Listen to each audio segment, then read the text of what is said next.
আল্লাহ রাসূল ফিরে আসছেন ফাতেমার বাড়ি থেকে। ফাতেমা দ্রুত বললেন, আব্বা ফিরে গেছেন, দেখেন দেখেন ঘটনা কি। আলী বলছেন, আব্বা আপনি ফিরে আসলেন যে? ফাতেমা খুব দুঃখিত। যাও ফাতেমাকে গিয়ে বলো, তার পর্দা একটা, দরজার একটা পর্দা ঝুলিয়ে রেখেছে।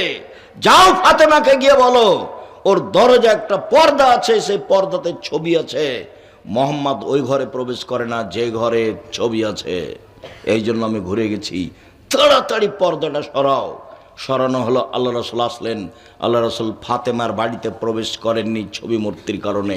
আল্লাহ রাসূল নিজের ঘরে প্রবেশ করেননি ছবি মূর্তির কারণে।